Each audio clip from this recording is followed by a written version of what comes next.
On the morning of May 31st, 1916, two vast armadas met under a low, cold sky over the North Sea.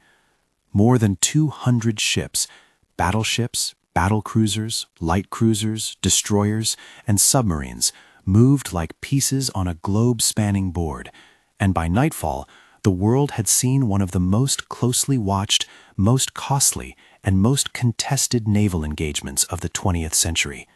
Men spoke of indecision. Navies searched for meaning. Yet beneath the immediate tally of ships sunk and guns fired, the Battle of Jutland set in motion a chain of strategic changes that would alter how the war at sea and the larger war on land unfolded. This is not a story that accepts simple answers. Tactically, both sides could claim triumphs and grievances. Strategically, the consequences were sharper. The Royal Navy, by preserving its numerical dominance and keeping the German high seas fleet largely confined, ensured the continuation of a blockade that would strangle Germany's economy. The German leadership, confronted with the risks and limited gains of surface combat, shifted emphasis to unrestricted submarine warfare, a decision that would echo across the Atlantic. To understand how one clash of steel, smoke, and command decisions helped bend the arc of the Great War, we must revisit the machines and doctrines that met at Jutland, the intelligence that nudged both sides into action, and the critical moments on May 31st, when audacious maneuvers and human choices determined more than just individual ship fates. If this examination speaks to your interests, subscribe and follow for deeper analyses of 20th century naval warfare. At sea in 1916, the rules of engagement had been rewritten by a technological revolution. Less than 2 decades earlier, the introduction of the dreadnought, a battleship with uniform heavy-caliber guns and unprecedented speed, rendered older capital ships obsolete. Navies rushed to build ever larger, more heavily armed vessels. They chased perfect combinations of range, rate of fire, armor, and speed. The Royal Navy, with the world's largest fleet and vast industrial capacity, pursued numbers and power projection. The Imperial German Navy, smaller by comparison, concentrated on qualitative advantages, careful armor schemes, superior optical range-finding in some squadrons, and tactics aimed at negating the British numerical edge. 2 ship types deserve particular attention because they shaped the battle's contours: the dreadnought battleship and the battlecruiser. Battleships were intended to stand in the line of battle, trading heavy blows and absorbing punishment. Battlecruisers, a British innovation, sacrificed armor for speed while carrying similar heavy guns. The idea was to use them to scout, to chase down enemy cruisers, and, if the opportunity presented itself, to deliver heavy blows at faster closure. That design trade-off made battlecruisers politically and operationally controversial. They could overmatch cruisers and outrun battleships, but in a slugging match against battleships, their lighter protection could prove fatal. Fire control systems, too, had leaped forward. Rangefinders, centralized gun directors, and mechanical calculators allowed salvos to be corrected and concentrated at distances that would have been imaginable in the 1890s. Yet the human elements, training, discipline and ammunition handling, and the nerve to hold fire under bewildering conditions, remained decisive. Shell technology introduced its own variables: high explosive fillers that produced terrifying surface damage, and insensitive propellants that could be safer, but doctrines for handling magazines often lagged behind the destructive realities revealed in combat. Maneuver doctrine had its own vocabulary, words that would become vivid to naval officers on May 31st. Line ahead described ships following one another, maximizing broadside fire and reducing the risk of collisions. Crossing the T meant sailing across the head of an enemy column, so your entire forward line could concentrate broadside fire, while the enemy could reply only with their forward guns, an often decisive tactical advantage. The Germans mastered a dramatic tactical maneuver with its own German term, Gefechtskehrtwendung, the simultaneous fleet-wide turn to reverse course, executed under pressure to disengage from unfavorable situations. Mines and torpedoes added another layer of menace to surface actions.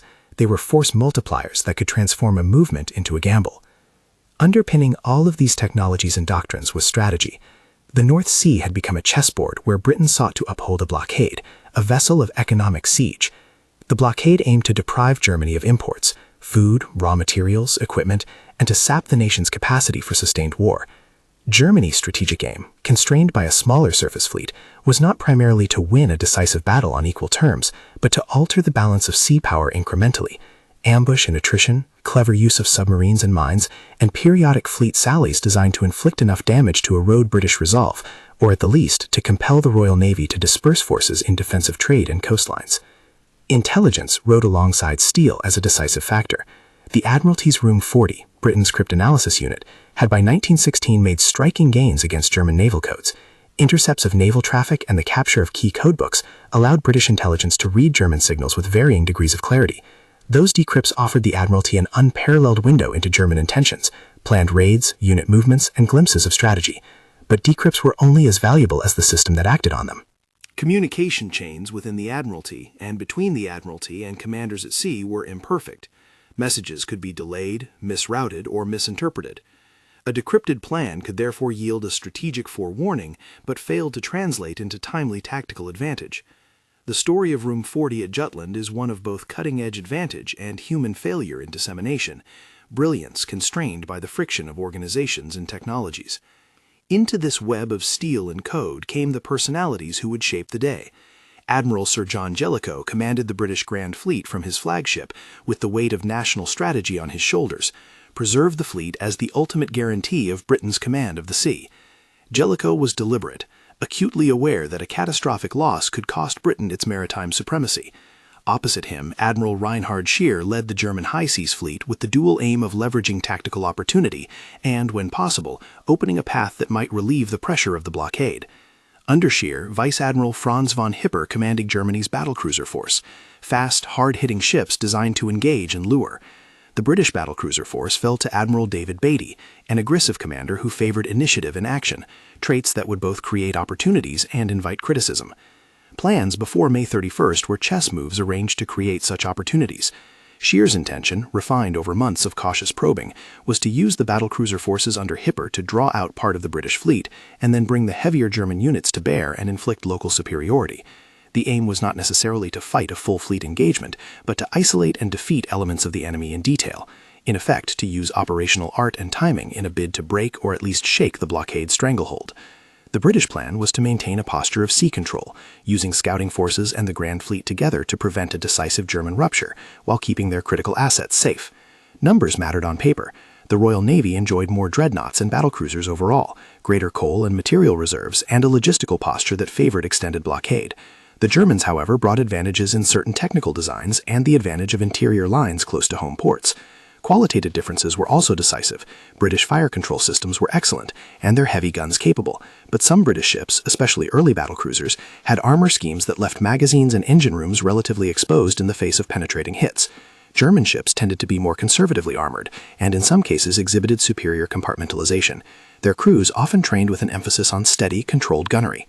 Such contrasts would not in themselves determine victory or defeat, but they shaped how damage translated into loss and how commanders judged acceptable risk. On the morning the fleets closed, Beatty's battlecruisers went forward to scout, and when they encountered Hipper's battlecruiser force, tactical momentum accelerated into disaster for some British ships. The early exchanges showcased both the promise and the peril of the battlecruiser concept. Swift, heavy guns delivering punishing blows, but with an exposed underbelly where a single high-order detonation could turn a proud hull into a bursting, fatal inferno. 3 human moments, each a microcosm of the larger contest, illustrate the mixture of courage, training, and tragic circumstance that stained the day. On HMS Lion, an officer of Marines, Major Francis Harvey, posed amid smoke and splintered wood. When a shell struck near the ship's Q turret, Harvey, though grievously wounded, took steps that likely prevented catastrophic magazine explosion. He ordered measures to flood vulnerable spaces, acting not through invincible armor, but through procedure and will. His story became emblematic of the ways that discipline and small acts of compliance with safety procedures could mean the difference between ship survival and instantaneous loss. On another battlecruiser, Indefatigable, the sequence of hits and fires turned almost instantly into tragedy. The ship broke apart under the force of internal explosions. Very few of her company survived to tell a tale. The immediacy of her destruction called harsh attention to magazine protection and ammunition handling, technical and procedural issues that would dominate post-battle inquiries and reforms. The image of a single ship vanishing from the fleet with nearly all hands underscored the human cost of design choices. Further east, aboard the German battlecruiser Lutzow, officers and sailors wrestled with a different struggle: structural damage, splintered decks, flooded compartments, and the grim calculus of whether a ship could be saved. The crew fought pumps and patchwork repairs as command ordered maneuvers to extract the ship from lethal arcs of enemy fire. Lutzow would become a focal point for both German tenacity and the limits of damage control under concentrated attack. Those vignettes connect to broader operational lessons. Ammunition handling practices were a recurrent theme. The speed at which cordite charges and shells could be brought into turrets, and the practice of storing ready-use ammunition close to working spaces, increased the risk that a penetrating hit would reach volatile stores. On the German side, stricter magazine precautions and different cordite handling tempered the frequency of catastrophic explosions. Men and machines, training and doctrine, material and maintenance, each intersected to produce outcomes that could seem capricious on the deck, but reasonable under scrutiny. The battle unfolded in phases, each a concentrated sequence of decisions and countermoves. The first explosive chapter, First Contact and the Rome to the south, began when Beatty's forward forces, on patrol and intent on drawing the German scouting group into action, sighted Hipper's squadron. The initial engagement burned with the speed of light across the horizon. Scouting cruisers exchanged fire, destroyer screens launched torpedoes, and the two battlecruiser squadrons closed. Beatty's aggressive pace pushed his ships into the path that Scheer had hoped they would take. Long-range salvos flashed and fell, shells erupted on armored decks and superstructures, and smoke from burning ships curled into the wind, confusing identification and hampering fire control. In that tempest, Royal Navy battlecruisers, built to strike quickly, displayed both their offensive power and defensive liabilities. Several British battlecruisers suffered crippling hits that resulted in magazine detonations. Investigations after the battle would focus on how propellant charges were stored and how cordite sensitivity and handling in British ships may have contributed to the spectacular explosions. The contrast with Germany's comparatively more conservative armored distribution and ammunition practices became a central tactical lesson. While the battlecruisers exchanged decisive blows, destroyer flotillas played their part. Torpedoes, short-range but lethal, were the equalizer in the age of long-range gunnery. Squadrons of destroyers attempted aggressive approaches to close within torpedo range of capital ships, risking their fragile hulls to threaten the enemy with a weapon that could cripple or sink even a battleship. Smoke and nightfall would later make torpedo attacks even more dangerous and unpredictable. In daylight, however, destroyers' high-speed runs and coordinated salvos disrupted formations and forced admirals to weigh the risk of exposure to torpedoes against the chance to break an enemy line. As the run to the south progressed, the British battlecruisers, pressing the engagement, moved into a position where Jellicoe's Grand Fleet could be brought to bear. Here, strategic sense met operational reality. Jellicoe, commanding the heavier units, understood that if he could position his fleet to cross the T of the German line, he could bring crushing broadside fire while the enemy's return fire would be constrained by limited forward gun arcs. Such maneuvers required time, space, and intelligence, gifts that the Admiralty's intercepts had partially provided and that Jellicoe's measured seamanship sought to exploit. Yet the day's fog of war was thick. Smoke from gunfire and burning ships, intermittent visibility due to sea haze, and conflicting or delayed signals complicated coordination. The Admiralty had, through Room 40, intercepted messages indicating German operational movements. Commanders at sea received fragments of this picture at varying times and with varying clarity. The cryptanalytic breakthrough had, in effect, given Britain a strategic advantage that depended on administrative speed and clarity of naval communication to be realized. In May 1916, those chains were imperfect. Orders took time to reach flag officers. Signals in the field were sometimes misread. The decrypts were, in several cases, a step ahead of actionable intelligence. By late afternoon, the Grand Fleet's arrival loomed as a decisive inflection point. Jellicoe's presence brought a concentration of the Royal Navy's heaviest guns into the operational mix. From his vantage, balancing the need to bring the enemy to decisive action against the imperative to avoid reckless exposure of the fleet, Jellicoe executed maneuvers intended to corral the Germans into a disadvantageous orientation, ideally crossing their T. Reinhard Scheer, faced with increasingly unfavorable tactical circumstances as British heavy units approached, undertook one of the most daring tactical responses of the day. Where a commander might have sought to engage decisively and risk destruction, Scheer instead organized a fleet-wide reversal, the Gefechtskehrtwendung. The term describes a simultaneous turn by an entire battle line to the opposite course, a maneuver that, if well timed, allowed the fleet to extricate itself from an unfavorable engagement while retaining formation integrity. Scheer's decision to execute the Gefechtskehrtwendung demonstrated audacity and precision under pressure. It was a gamble rooted in seamanship and timing that sought to transform a tactical disadvantage into a chance to withdraw in order. The effect was dramatic. As the German fleet wheeled in near-perfect order, the geometry of the engagement changed. British ships that had hoped to hammer a stationary target found instead that they were confronted with an enemy executing a calculated withdrawal. The smoke and the sea's turbulence made the geometry of fire and counterfire chaotic. In those moments, the human texture of command, trust in subordinates, confidence in signals, and the nerve to order timed turns proved as vital as any gun turret. Nightfall would magnify these uncertainties. Darkness would fracture formations, create opportunities for torpedo attacks out of the black, and produce the most chaotic hours of the engagement, where friend and foe alike risked misidentification and collision. Rescue efforts in the aftermath of daylight actions, small boats retrieving survivors from cold seas, the grim tallying of men lost to fire and explosion, added a somber human ledger to the technical and tactical analysis. Up to this point, the battle had shown both sides' strengths and weaknesses: British material superiority and superior numbers, German tactical flexibility and often better internal protection practices, British gunnery expertise, German maneuvering and doctrine. But the day's strategic dividend would not be decided solely by which admiral could claim a clearer tactical victory. The broader calculus: who would be able to wage sustained maritime pressure in the months ahead, who could change doctrine to better exploit their strengths, and who would accept new risks like intensified submarine operations, lay in the decisions made in the days and weeks after. Those decisions would flow directly from what was learned, feared, and judged at Jutland. In the immediate hours after the Grand Fleet's approach, both sides faced choices: pursue and press the advantage and risk exposing more ships to crippling losses, or disengage and preserve core assets for the longer struggle. Jellicoe, criticized later by some for caution, balanced his obligation to seek decisive engagement against the strategic requirement of preserving the fleet as a deterrent and instrument of blockade. His caution, historians debate, was tactical prudence or missed opportunity, an argument that would echo through naval schools for years. Scheer's willingness to accept risk in executing fleet maneuvers and to withdraw under pressure reflected an operational calculus. The German Navy could not afford total destruction. Survival had strategic value. The battered remnants of battlecruisers and charred decks told one story. The preserved fleet posture and the continued British blockade told another. Both were true.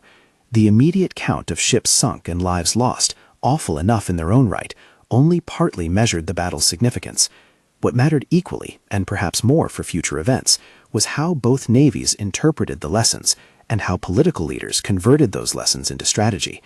As the sun dipped toward the horizon, the North Sea became a theater of flickering signal lanterns and gun flashes. Smoke hung low, and the horizon was a moving line of silhouettes, some steady, some listing. The German fleet, having executed fleet-wide turns and absorbed punishment, sought routes home under cover of night and protective screening. The British fleet, tasting both victory and costly lessons, had to reckon with material damage, dwindling ammunition stocks in some units, and the need to avoid walking into nocturnal torpedo ambushes. The evening that followed would test command and seamanship anew. Which formations would hold, which would press, and which would withdraw. Choices with consequences far beyond that single day. By the time darkness fell, the immediate crisis had not resolved into a clear-cut, incontrovertible triumph. Yet the strategic outline was taking shape. Britain's capacity to keep the sea lanes closed to Germany, to maintain a blockade that throttled imports, and to protect global logistics remained intact.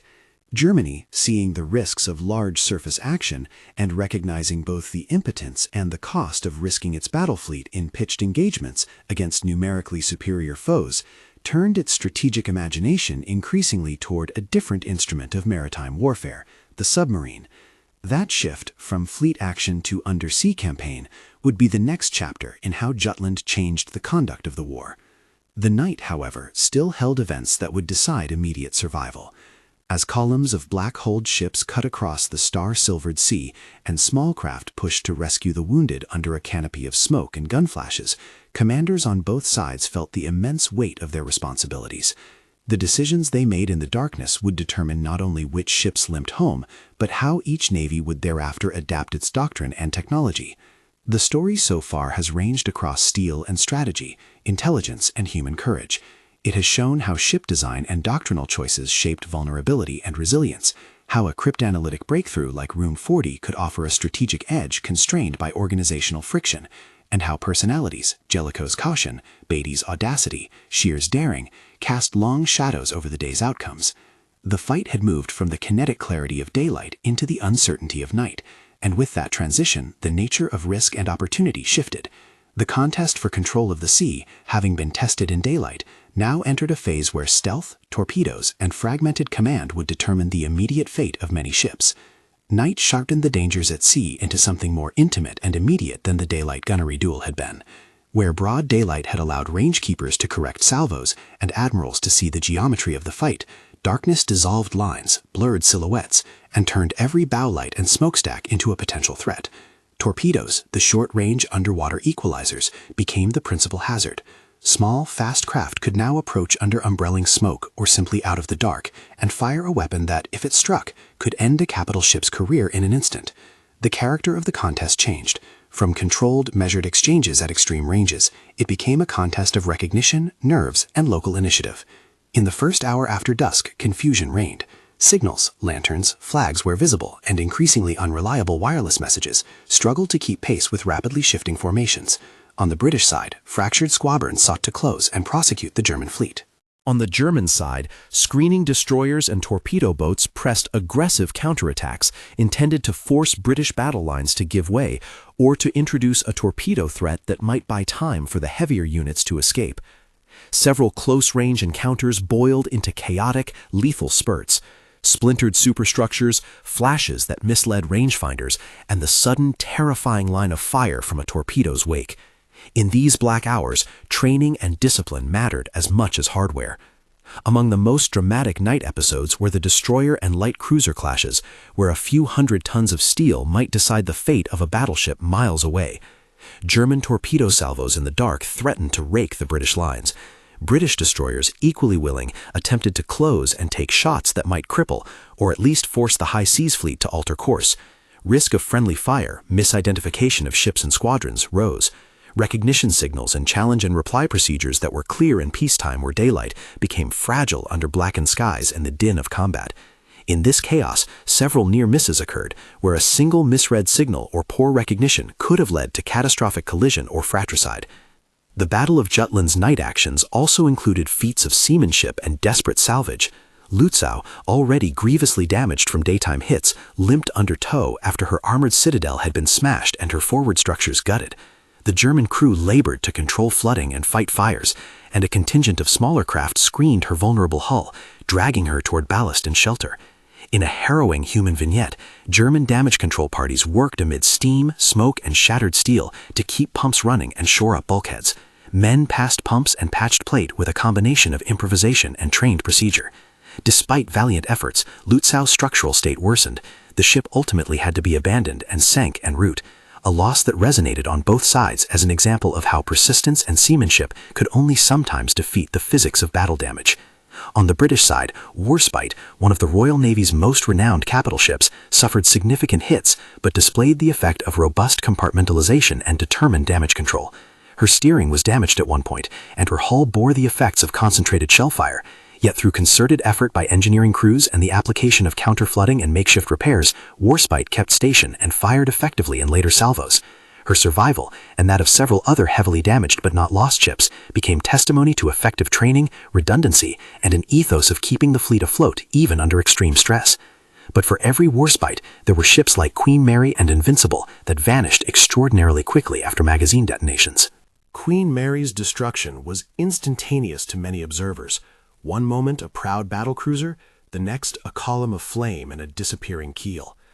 Survivors' testimony, where available, described the suddenness and finality of internal explosions and their catastrophic human cost. These episodes forced hard questions about the relationship between design philosophy and survivability. The battlecruiser concept, prized for speed and heavy armament, had left certain ships with insufficient protection from magazines and shell rooms, and the practice of maintaining ready-use ammunition in turrets and working passages made internal fires dangerously contagious. On many decks that night, sailors executed damage control tasks with stoic precision. On others, entire ship companies were extinguished in an instant. As the night wore on, both fleets disengaged in phases. The Germans executed planned withdrawals, screening their capital ships with destroyer attacks and using darkness and the cover of coastal waters to break contact. The British, mindful of the torpedo threat and rightly cautious about blundering into nocturnal ambushes, where a handful of torpedo hits might turn a strategic reserve into a wrecked fleet, pursued but not at any cost. The Grand Fleet, with its heavy guns and deep strategic importance, could not be risked rashly. Jellicoe's calculus, preservation of the fleet as an instrument of blockade and deterrence, thus reasserted itself under the cloak of night.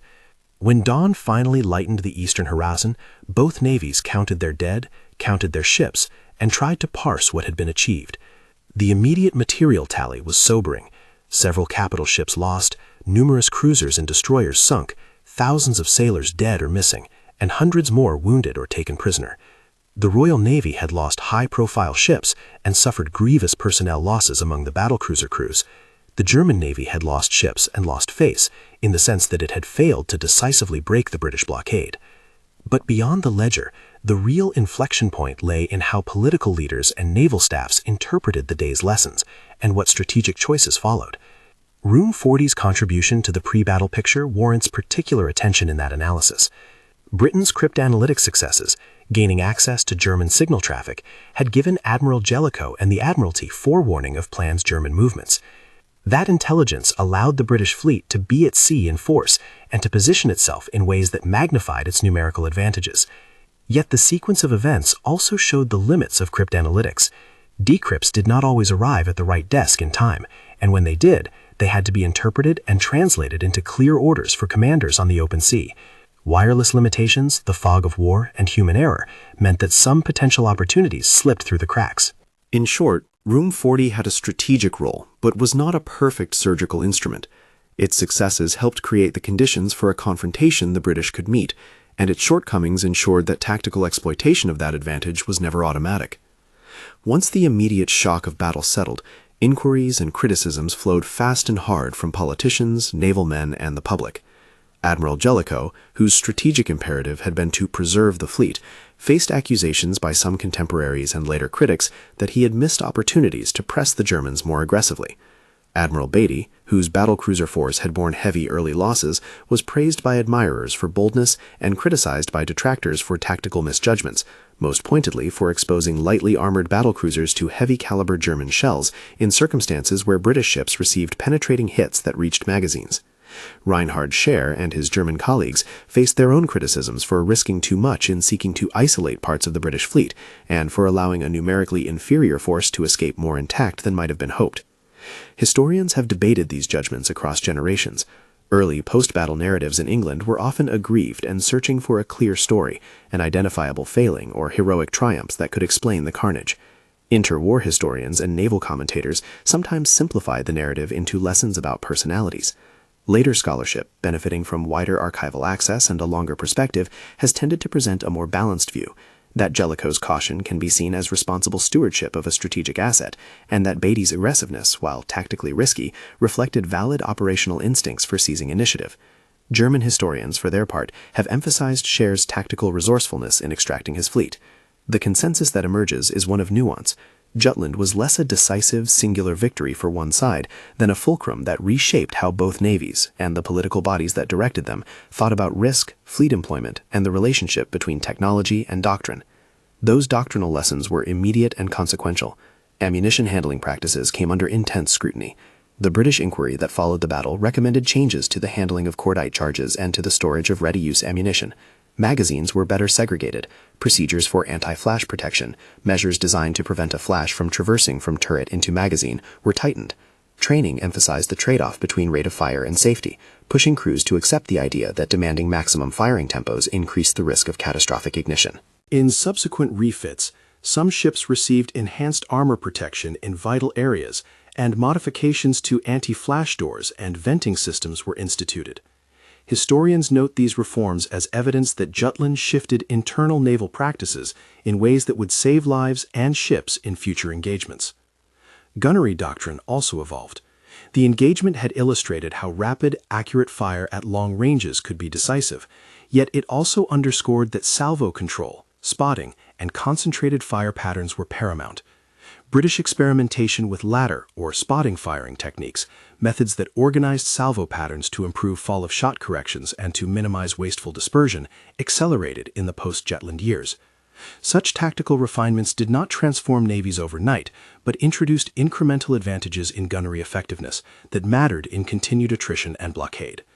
Signaling and command and control suffered an equally profound reappraisal. The confusion and delayed messages that had plagued parts of the engagement led to calls for clearer communication protocols, improved signal training, and better defined rules of engagement that could function under the stress of combat. Admiralty procedures were revised to minimize the friction between intelligence production and operational command.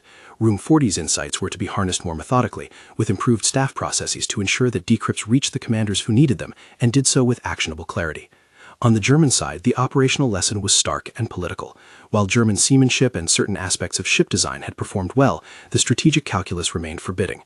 The High Seas Fleet had not broken the blockade, nor had it secured a path to challenge British sea control in ways that would relieve Germany's economic stranglehold.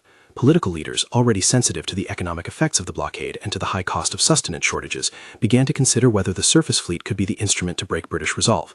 The assessment that emerged in the German Admiralty and government was a sober one. Sustained, high-risk surface operations carried a probability of catastrophic loss that Germany could not bear if victory in the wider war remained contingent on industrial and economic endurance ashore.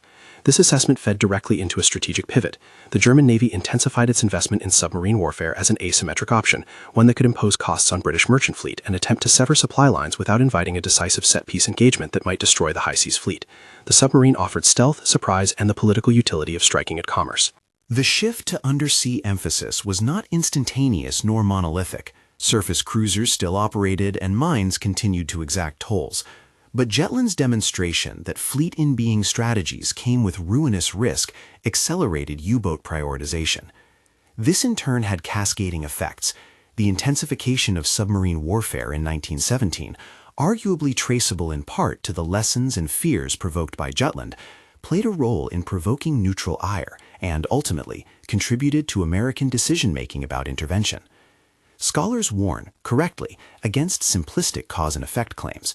Jutland did not by itself force the United States into war, but it was a factor among many that pushed German strategy towards submarine escalation, and that escalation had strategic consequences reaching far beyond the North Sea. The blockade's continuation, one of the most consequential strategic outcomes, stemmed from the fact that Britain, despite suffering heavy losses in men and some prominent ships, retained numerical superiority and was able to keep merchant sea lanes under sufficient protection to deny Germany the flows of food and raw commodities necessary for sustained warfare. The blockade was not a single mechanical policy executed uniformly. It was a complex combination of contraband interdiction, economic warfare, diplomatic pressure, and naval patrols. Jutland's outcome reinforced Britain's confidence that it could withstand the attrition of capital ships while maintaining the blockade. German planners saw the blockade's persistence as an existential threat to the home front and adjusted accordingly. Across the months following the battle, both navies continued to apply lessons learned. The Royal Navy improved magazine protection, refined signaling discipline, and invested in more robust damage control training for crews. The Germans, wary of surface engagements, redeployed effort toward mines, submarines, and coastal defenses, and continued to modernize armor and internal compartmentation across newer designs. These shifts in resources and institutional priorities illustrate how a major engagement can serve as a pivot point, not by delivering a knockout blow, but by altering cost-benefit calculations, by validating fears, and by compelling a reallocation of means across competing strategic priorities. Beyond the immediate technical and material reforms, Jutland's longer historiographical life reveals much about how wars are understood. Immediately after the action, partisan narratives, British demands for answers about lost battlecruisers, German debates about operational tempo, dominated public conversation. Over decades, historians have revisited the battle in light of new archival material, internal memoranda, and after-action reports. Interpretations have swung like a pendulum: initial outrage and blame, later recognition of the complex strategic context, and in some contemporary accounts, a renewed appreciation of Jellicoe's balancing act, preserving a fleet that had to be more than a fighting force. It had to be a guarantor of Britain's supply lines and a tool of economic pressure. Modern naval historians often frame Jutland as a study in how technological parity and intelligence can create conditions for a massive engagement, yet how political constraints and strategic imperatives can turn the outcome into something other than battlefield decisiveness. The human cost of the battle threaded through these debates in morally resonant ways. Memoirs, survivor accounts, and preserved letters detail scenes of valor and atrocity alike. Sailors noted the terror of magazine explosions. Others recalled acts of quiet heroism, running across burning decks to haul lines, jettisoning ammunition under command to stop burns from reaching stores, forming human chains to pass buckets in impossible conditions. Rescue efforts in the aftermath, small boats steaming among floating wreckage, crewmen hauling survivors from frigid water, provided a somber reminder that modern naval war was not merely an exchange of steel, but a contest with real human consequences whose emotional reverberations would last generations. That human ledger shaped public perceptions and, crucially, political choices. In Britain, the knowledge that entire crews could be extinguished in moments by magazine explosions strengthened demands for reform and accountability. In Germany, loss of ships and the fear of decisive annihilation in future set-piece battles dampened appetite for surface adventures. Adherence to a fleet-in-being doctrine, keeping ships as a constant threat that the enemy had to respect, lost some of its appeal as a solitary strategy when the political and economic context could not support the risk of losing the fleet in 1 or 2 bad nights.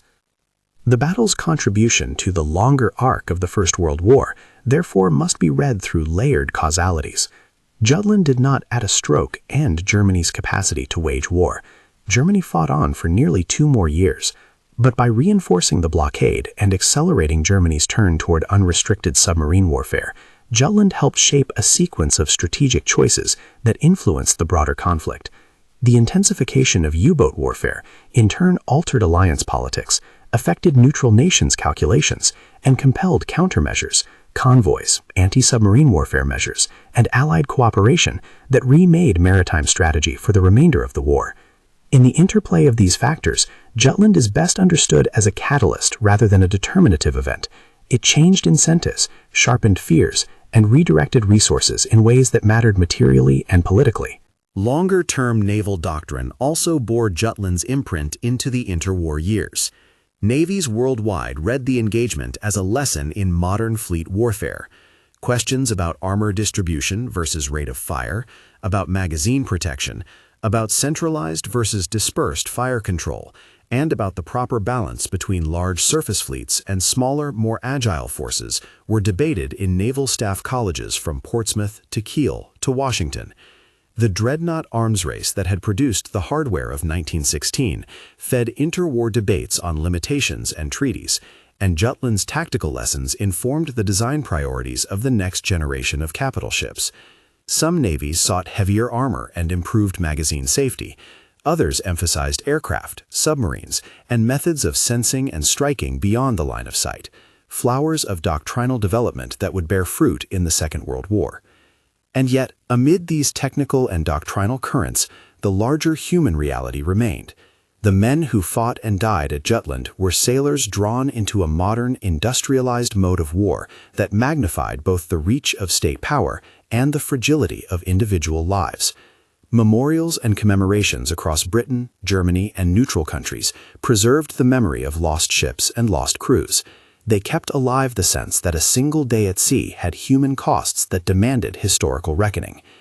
As the immediate decades unfolded, the evaluative language historians applied to Jutland changed. Where contemporaries had sought winners and losers, later analysts saw a set of conclusions better expressed as what changed rather than who won. Jutland changed how navies valued preservation over decisive risk in certain strategic contexts. It changed how intelligence was operationalized.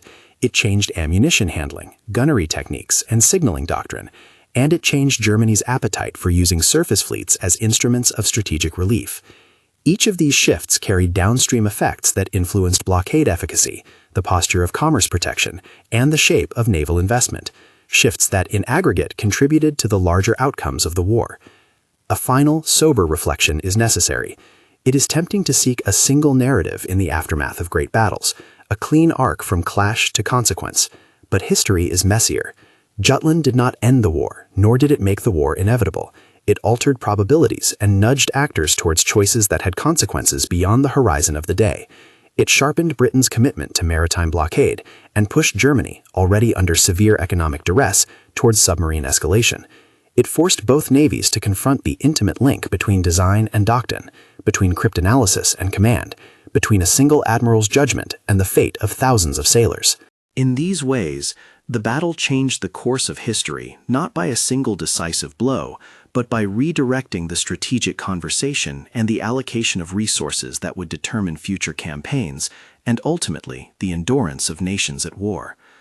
When historians ask the blunt question posed by the title, "How did one naval clash change the course of history?"